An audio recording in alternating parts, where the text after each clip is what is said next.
கர்த்தருடைய பரிசுத்த நாமம் மகிமைப்படுவதாக.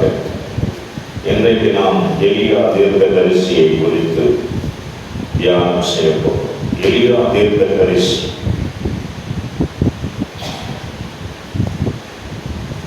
ஒன்று ராஜாக்களின் புத்தகம் 17ஆம் அதிகாரம் 1வது வசனம்.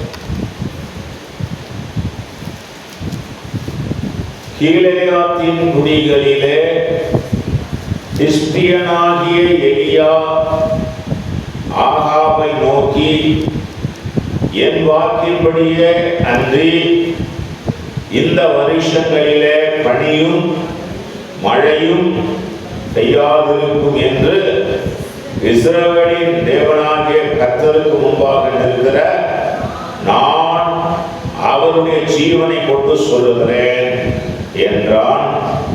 கர்த்தருடைய வார்த்தையின் அவனுக்கு உண்டாயிற்று. சோத்திரம். மறுபடியும் சில காரியங்களை இங்கே எலியாவுக்கு ஆண்டவர் சொல்றார். அதன்படி நாம் பிறகு படிப்போம். 1ஆம் வசனம் சொல்லுகிறது, திஸ்பியனாகிய எலியா. எலியாவுடைய பெயர் என்ன? திஸ்பியன்.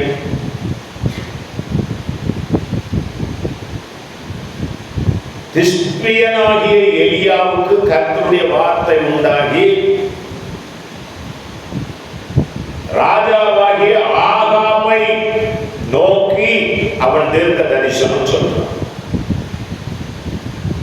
இந்த ஆகாப் என்கிற ராஜா 16ஆம் அதிகாரம் 30வது வசனம் 31வது வசனம் அதே பக்கத்தில் இருக்கு பாருங்க. நேபாத்தின் குமாரனாகிய யெரொபெயாமின் பாவங்களில் நடப்பது அவனுக்கு கொஞ்ச காரியம் என்று நினைத்தார் போல் அவன் சீதோனியரின் ராஜாவாகிய ஏத்பகாலின் குமாரத்தி ஏசபேலை விவாகம் பண்ணினதும் அல்லாமல் அவன் போய் பாகாலை சேவித்து அதை ஆகாப் என்கிற ராஜா கர்த்தருக்கு பிரியமாய் நடக்கக்கூடியவன் தவறான ஒரு பெண்ணை திருமணம் செய்து கொண்டதனால ஏசபேல் பாகாலை ஆராதித்து வணங்கிக் கொண்டிருந்த ஏசபேல் அவளை திருமணம் செய்ததினாலே இப்போ ராஜாவாகிய ஆகாப்பும் ஏசபேலை பாகாலை அவன் சேவித்தான். அப்படி 31ஆம் வசனம் சொல்லு. அல்லேலூயா. கவனிக்க வேண்டும். பரிசுத்த வித்து என்பது பரிசுத்தத்திலேயே இருக்க வேண்டும். பிரியமானவர்களே, தேசத்தை ஆண்டு கொண்டிருந்த ஆகாப், பரிசுத்தமாய் இருக்கக்கூடிய ஆகாப், கர்த்தரே தெய்வம் என்று ஆராதிக்கக்கூடிய ஆகாப்,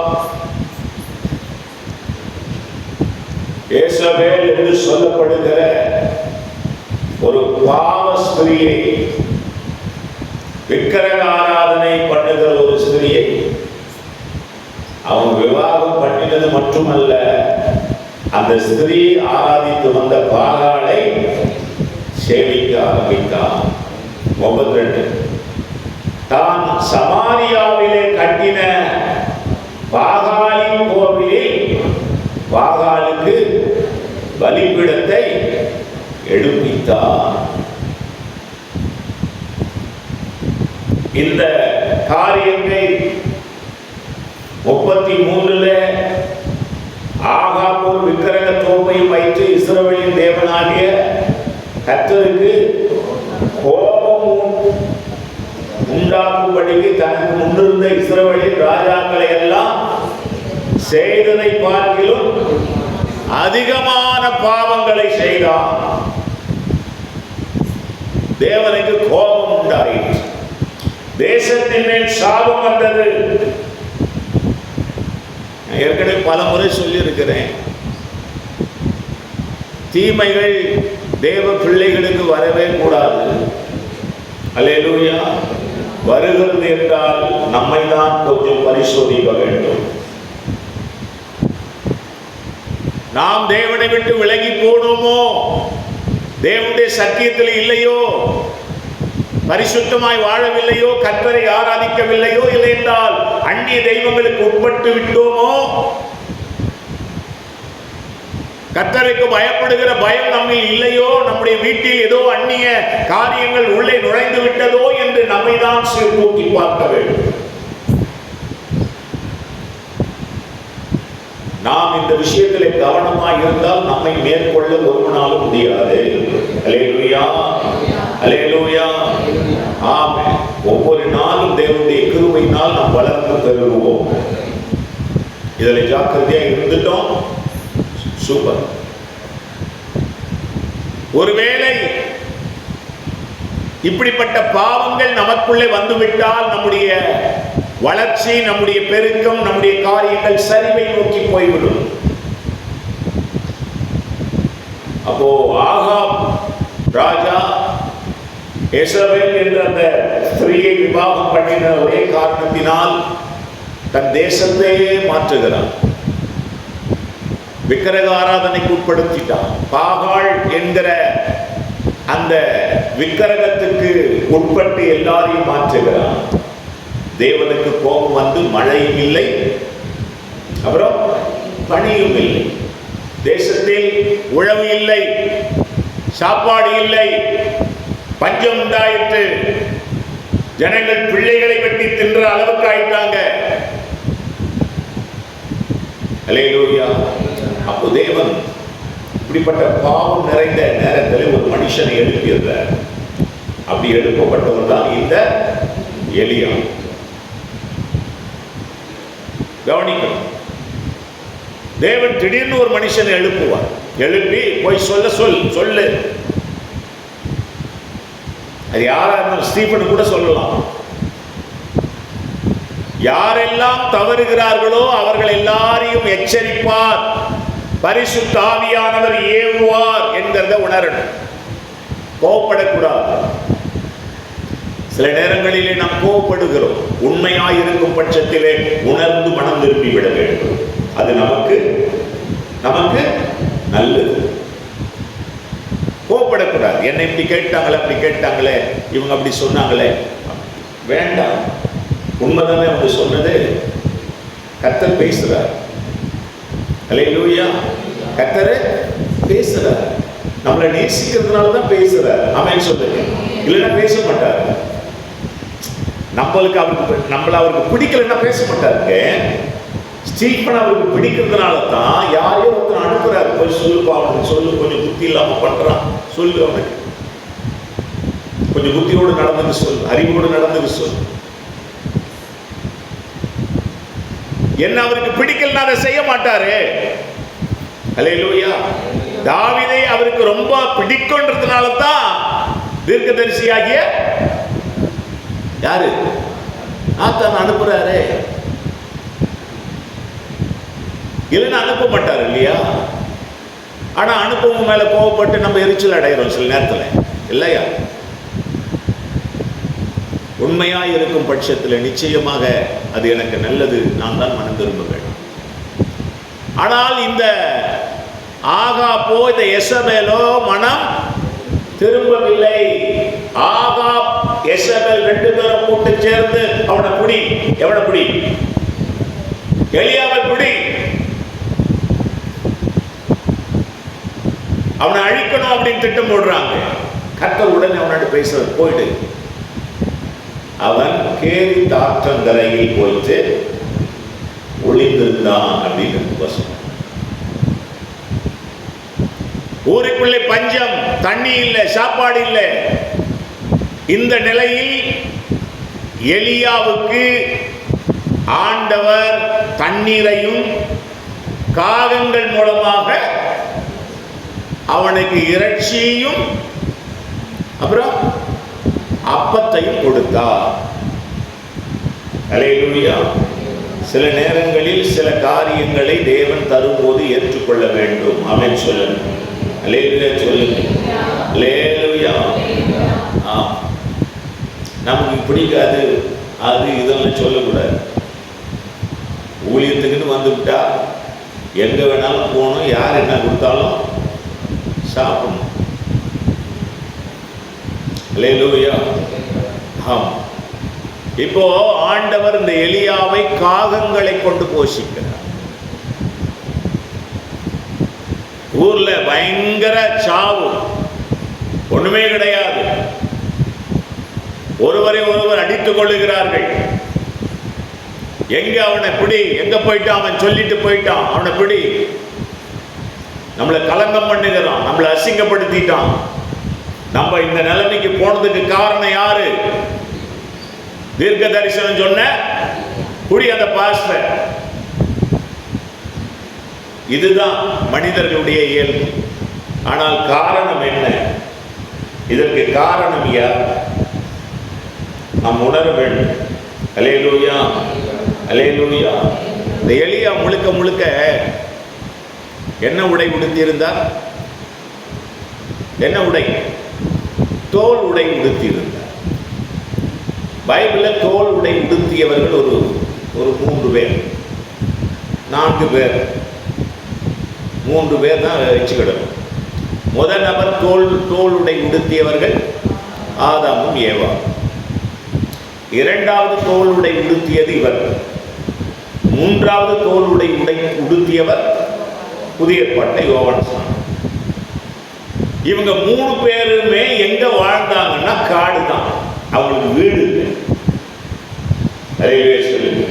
ஏன் தோல் உடை அப்படின்னா, ஆதாம் ஏவாளுக்கு தோல் உடை ஏன்னா அன்னைக்கு அவங்களெல்லாம் வீடுலாம் கட்டல. தேவன் அந்த ஏதேன் தோட்டத்தை விட்டு வெளியே அனுப்பிட்டார். பனி போஞ்சிட்டு இருக்கு, ஃபுல்லா பனி தான். ஃப்ரீஸ் ஆயிடுவாங்க அப்படியே விட்டா. அப்ப ஏதேன் தோட்டத்துக்குள்ள பனி இல்லையா அப்படின்னு கேட்காதீங்க. பனி இருந்திருக்கும், ஆனாலும் அது அவங்களுக்கு சேதம் இல்லை. ஏன் இல்லைன்னு எனக்கு தெரியல. ஆண்டவருக்குள்ள இருந்ததினாலும் ஒருவேளை தெரியல போல இருக்கு. பரிசுத்த வாழ்வு, தேவனுக்குள்ள பரிசுத்த வாழ்வு, கர்த்தருக்குள்ள வாழ்வதனாலும் தெரியல. அது அவர்களை சேதப்படுத்தல, அந்த உணர்வே இல்லை. அல்லேலூயா. உண்மையாக சொல்ற அந்த வாழ்க்கை வேற உலகம். ஏதேன் தோட்டத்து வாழ்வு வேற உலகம். அங்க எந்த சேதமும் கிடையாது. நாய் அவங்கள பார்த்து என்ன பண்ணல, கொலைக்கல. சிங்கம் அவங்கள பார்த்து கத்தின்னு வரல. பனி அவங்கள சேதப்படுத்தல. ஒரு சேதமும் இல்லாமல். என்னைக்கு தேவ சத்தத்துக்கு கீழ்ப்படியாமல் மீறினார்களோ எல்லாம் வந்துட்டு. அன்னைக்கு தான், அந்த ஒரு வினாடி தான் அவங்க வயசுக்கு ஆரம்பம். அல்லேலூயா. ஆமா, டைம் ஸ்டார்ட் அங்கதான் ஆகுது அவங்களுக்கு. அல்லேலூயா. ஆமா. அப்போ இவர்கள் எல்லாரும் தோலுடை உடுத்தி இருந்தார்கள் என்றால் இவர்கள் வாழ்ந்த இடமே வேற. யோவான் ஸ்நானகன் முழுக்க முழுக்க எங்க வாழ்ந்தார்? காடுதான்.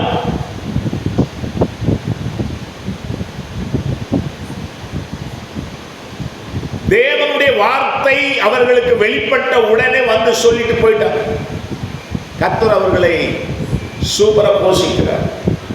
திடீர்னு ஆண்டவர் மறுபடியும் சொல்றார், கவனிக்கணும், முடிஞ்சு போச்சு, காக்கா இனிமேல் வராது, ஊருக்குள்ள போ.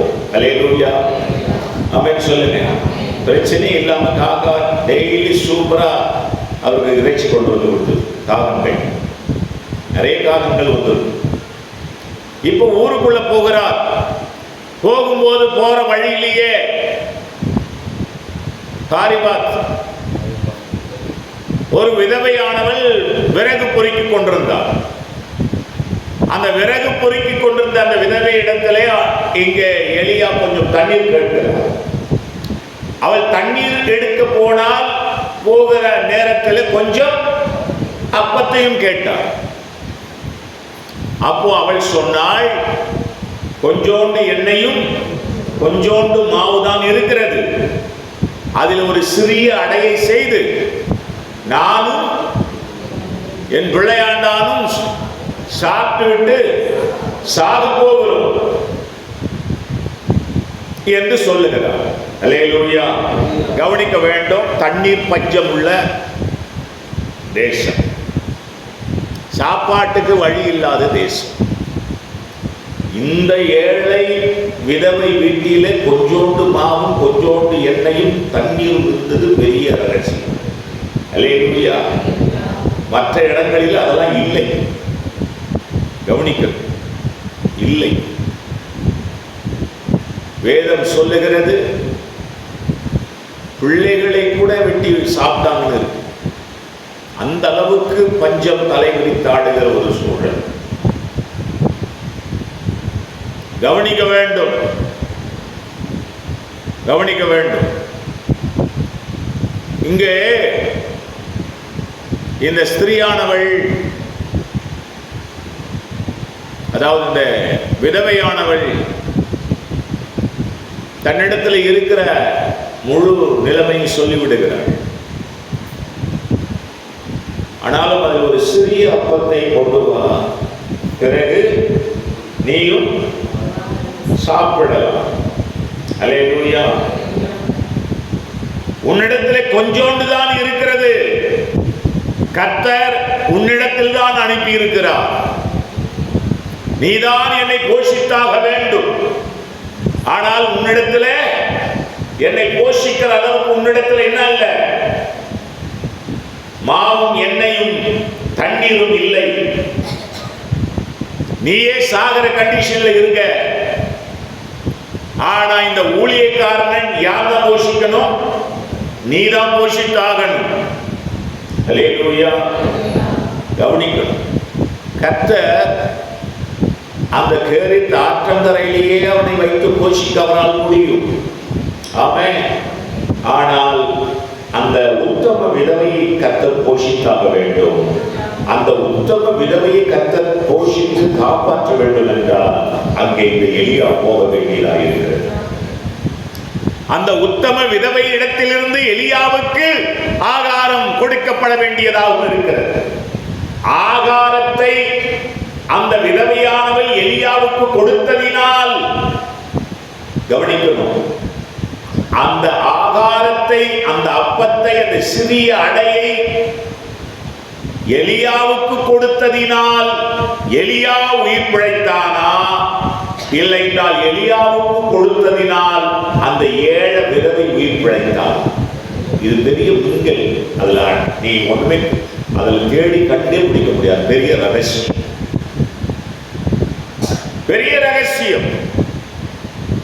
ஆவிக்குரியவன் நிதானித்து அறிய வேண்டும் இந்த விஷயத்தை. என்னுடையது நான் தரமாட்டேன் என்று சொல்லுவோம் என்றால் நாமும் உயிராய் இருக்க முடியாது, நம்மை சார்ந்தவர்களும் உயிராய் இருக்க முடியாது. அல்லேலூயா, அல்லேலூயா. இந்த சிறு குழந்தை வைத்துக் கொண்டிருந்த 5 அப்பம் 2 மீன் அந்த குழந்தை கொடுக்காமல் போயிருந்தால் என்ன ஆயிருக்கும்? எவ்வளவு பேர் சாப்பிட்டாங்க? எவ்வளவு மீதி எடுத்தாங்க? 12 கூட நிறைய. தேவனால் கூடாத காரியம் ஒன்றுமில்லை. தேவன் நமக்கு தர வல்லவர். நம்மிடத்தில் இருக்கிற சொற்ப பணம், நம்மிடத்தில் இருக்கிற சொற்ப சம்பாத்தியம், நம்மிடத்தில் சொற்ப வருமானம், சிறிய வாழ்க்கை. அல்லேலூயா, ஆமென்.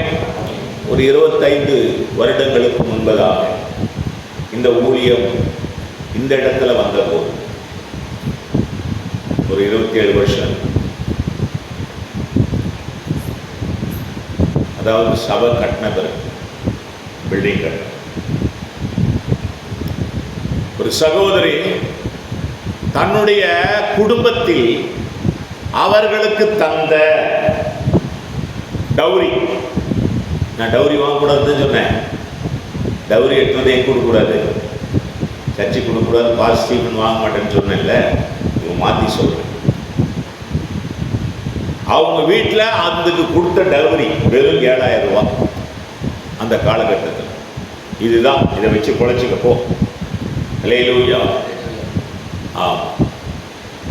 அப்போ அந்த சகோதரி அந்த 7,000 ரூபாய் கொண்டு வந்து அப்படியே ஊழியத்தில் கொடுத்து, என்ன கொடுத்துன்னு கேட்டேன். இப்போ சொல்கிற மாதிரி தான், என்ன துட்டுன்னு கேட்டேன். இது மாதிரி எங்கள் வீட்டில் எங்களுக்காக கொடுத்தது டவுரியான்னு கேட்டேன். ஆமாம், இதை வச்சு தான் நாங்கள் இதுதான் எங்களுக்கு கொடுத்தோம், இது இந்த ஊழியத்துக்காக நாங்கள் கொடுத்தோம். அல்லேலூயா. இப்போ என்ன சொல்லணும் அதே தான் நீங்கள் சொன்னேன். ஆனால் அவங்க வலுக்கட்டாயம் பண்ணி கர்த்தர் என்கிட்ட பேசினாரு, நான் கொடுக்குறேன், எங்களுக்காக சோக மாட்டேன், நாங்கள் நல்லா இருக்கோம். அல்லேலூயா, அல்லேலூயா. அப்படியே கொடுத்தாங்க, அப்படியே வாங்கிட்டேன். அவங்க எப்படி இருக்கிறாங்கன்னு இப்போ கேட்காதீங்க. அவங்க 7,000 இல்லை, 70 லட்சம், 1 கோடிக்கு 2 கோடிக்கு சொந்தக்காராயிட்டாங்க. அல்லேலூயா. ஒரு விஷயம் நம்ம தெரிஞ்சுக்கிடணும். நாம் உண்மையாக நாம் இருக்கும் பட்சத்தில் தேவனும் நமக்கு உண்மையாக இருப்பார். தேவனை ஏமாத்தணும், விளையாட்டு காட்டணும், அப்படி இப்படி பண்ணா அவரும் அதுதான் நடக்கும். உள்ளத்தின் நிறைவு சரியா இருந்ததுன்னா, உன் ஆத்துமா சரியா இருந்ததுன்னா, உன் ஆத்துமா வாழ்ந்தா, கிறிஸ்துவுக்குள்ள வாழ்ந்தா, நீ எல்லாவற்றையும் வாழ்ந்து இருப்ப. அல்லேலூயா. கரங்களை வைத்து சொல்லு அல்லேலூயா. நான் ஜெபம் பண்ணல, ஆண்டவரே நான் எதை வாங்கினாலும் எதை செய்தாலும் ஊழியத்துக்காக தான். ஆமென். சோதர தனிப்பட்ட நிகழ்வுகளோ, என்னுடைய ஆசை விருப்பங்களோ, என்னுடைய ஆண்டுடைய பெரிதான கிருபையை சார்ந்து சொல்லுகிறேன். என் மனைவியும் நானும் என் பிள்ளைகள் தவிர இதுவரைக்கும் நாங்கள், ஏன்னா அதை அவங்க தான் சொல்லணும், நாங்கள் உண்மையாக இருக்கிறோம். என் மனைவி ஆசைப்பட்டாலே நான் ஆசைப்பட்ட கூட ஒரு பொருளை வாங்கி நாங்கள் எடுத்துக்கொண்டது கிடையாது, ஆசைப்படுறதும் கிடையாது. அல்லேலூயா. கவனிக்க வேண்டும், தேவன் நிச்சயமாக இந்த உண்மைக்கு தக்கதாய், உத்தமத்துக்கு தக்கதாய் தேவன் நிச்சயம் உதவி செய்வார்.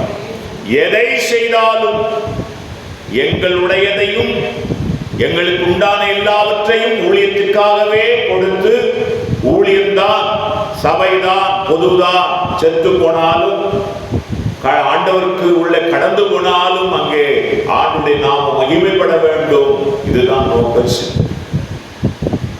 அப்போ இந்த ஏழை விதவை, சாகர நிலையில் இருக்கிற விதவை தேவன் அங்கதான் அனுப்புறார். பணக்காரன் வீட்டுக்கு இந்த எலியாவை தேவன் அனுப்பவில்லை. அல்லேலூயா. பணக்காரன் வீட்டுக்கு அனுப்பவில்லை.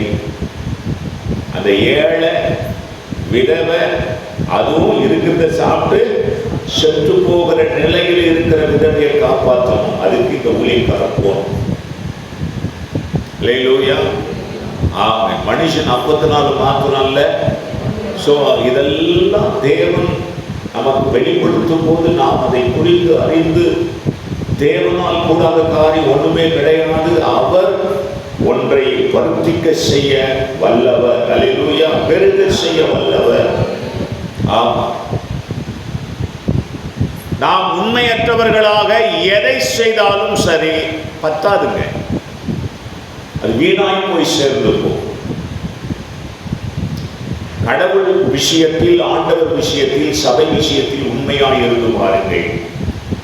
ஆமென். கர்த்தர் அதற்கேற்ற பிரதிபலனை உங்களுக்கு கொடுப்பார். அல்லேலூயா, அல்லேலூயா. ஆமென். உனக்கு தேவன் தருகிற எல்லா காரியத்திலும் தேவனுடையதை தேவனுக்கே கொடுக்கப்பட வேண்டும். அப்போ இந்த எலியா போஷிக்கப்படுகிறார், அந்த விதவையும் போஷிக்கப்படுகிறார். 2 பேருமே ஊரே பட்டினியில் சாவுது, இந்த குடும்பம் மட்டும் நல்லா இருந்துட்டு. யோசித்து பாருங்க. எலியா சூப்பரா சாப்பிட்டுக்கிறாரு, அவங்களும் சாப்பிட்டுக்கிறாங்க. எது வரைக்கும்? எது வரைக்கும்? பஞ்சகாலம் முழு. குறையே இல்லைங்க. குறை இல்லாத ஒரு நல்ல வாழ்வியலை தேவன் நமக்கு கொடுக்க வல்லவர். அல்லேலூயா, அல்லேலூயா. கவனிக்க வேண்டும். ஆக இந்த எலியா அப்படிப்பட்ட ஒரு பெரிய காரியத்தை தன்னுடைய வாழ்நாளில், கூடிய காலத்தில் செய்தார். சரி,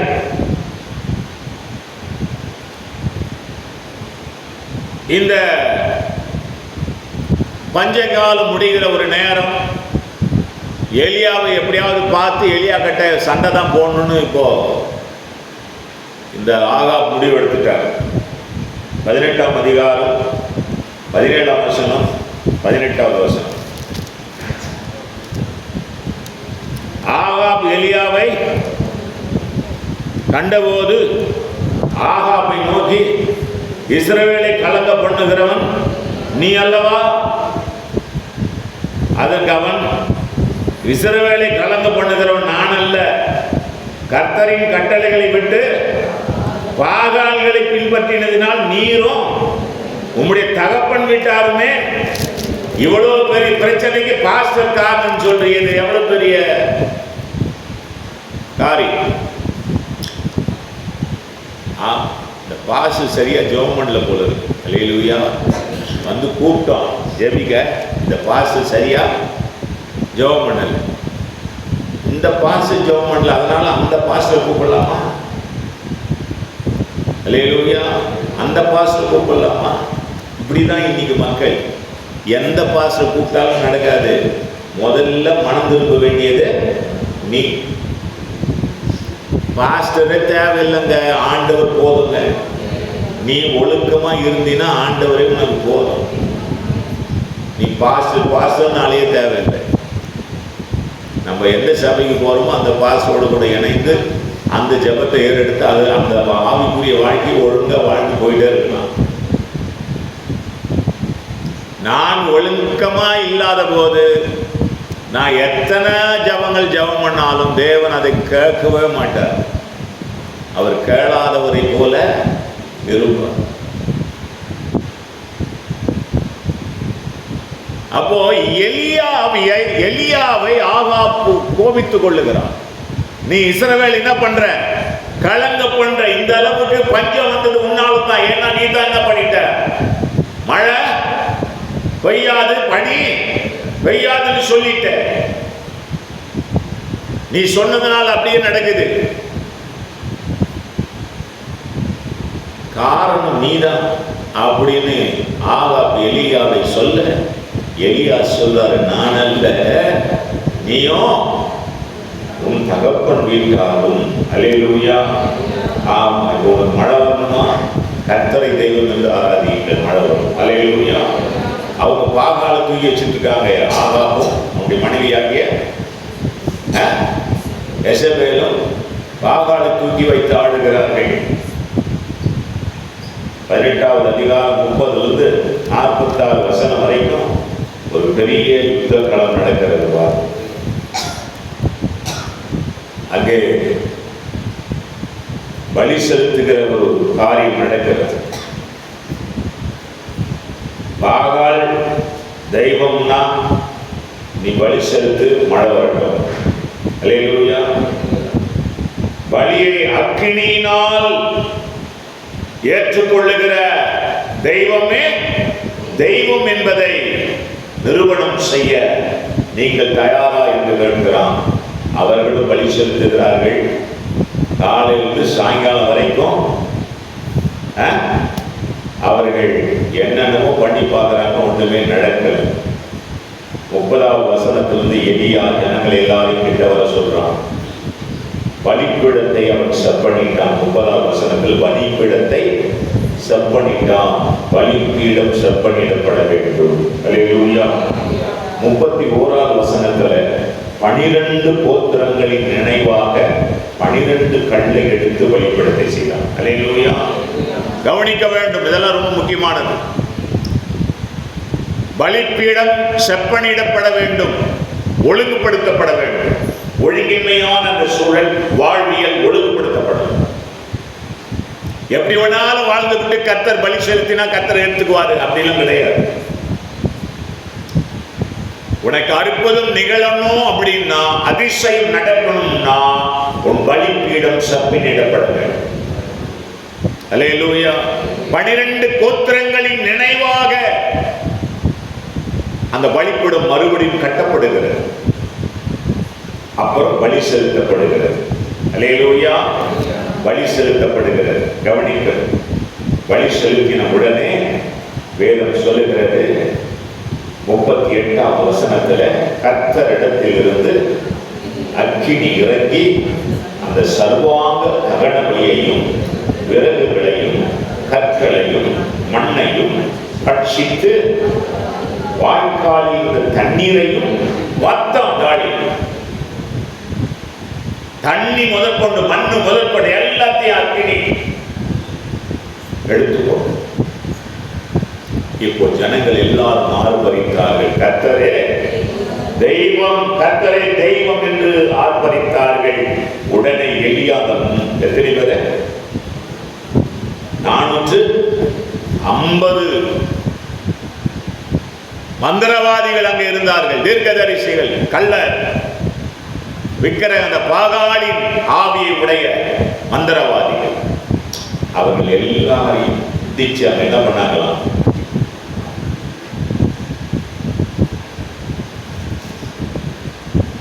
உடனே ஜனங்கள் எல்லாரும் ஊருக்கு திரும்பினார்கள். கர்த்தரை தெய்வமாய் ஏற்றுக்கொண்டார்கள். பாகால் வழிபாடு அங்கே நிறுத்தப்படுகிறது. எலியா தன் வேலைக்காரனை அழைத்து வெளியே போய் பார்க்க சொல்லுகிறான். எத்தனை முறை? எத்தனை முறைங்க? 7 முறைக்கா? 7 தரம் போய் பார்த்த போது ஒரு கையளவு ஒரு சிறிய மேகத்தை பார்க்கிறான். உடனே எலியா ஆகாபை நோக்கி, நீ ரதத்தை கூட்டி கிளம்பிவிடு, போய்விடு, மழை வரப்போகிறது. அல்லேலூயா. 45ஆம் வசனம், அதற்குள்ளாக வானம் மேகங்களினாலும் காற்றுகளினாலும் கருத்து பெருமழை உண்டாயிற்று.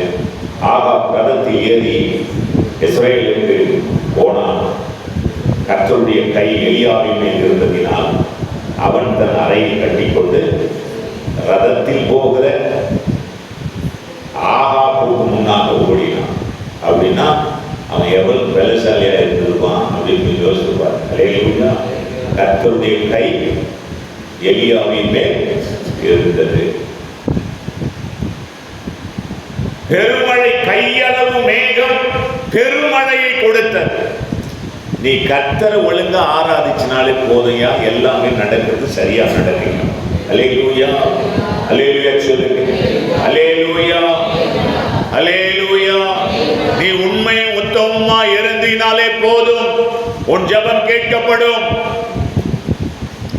உன் ஊழியக்காரன் மூலமா ஏறெடுக்கப்படுகிற ஜெபம் கேட்கப்படும். இல்லைன்னா நம்ம சரியில்லாம 1000 ஜெபம் பண்ணாலும் வீணாய் போகும். கவனிக்க வேண்டும். பலிபீடம் செப்பனிடப்பட்டு 12 கோத்திரங்கள் நினைவாக கற்கள் எடுத்து வைத்து புதிய பலிபீடம் கட்டப்படுகிறது. அதற்கப்புறம் தான் என்ன பண்ணப்படுகிறது? பலி செலுத்தப்படுகிறது. பலி என்பது உன் ஜெபமாக இருந்தாலும் அந்த ஜெபம் என்கிற காரியம் உன்னுடைய சரீரமாகிய உன்னுடைய வாழ்வாகிய அந்த பலிபீடத்தில் இருந்துதான் ஏற்படுத்தப்படும். அது தேவன் ஏற்றுக்கொள்ள வேண்டும் என்றால் இந்த பலிபீடம் என்ன பண்ணணும்? செப்பனிடப்பட வேண்டும். இந்த பலிபீடம் செப்பனிடப்படாமல் இதிலிருந்து ஏறெடுக்கிற பலியை கர்த்தர் ஏற்றுக்கொள்வதே இல்லை.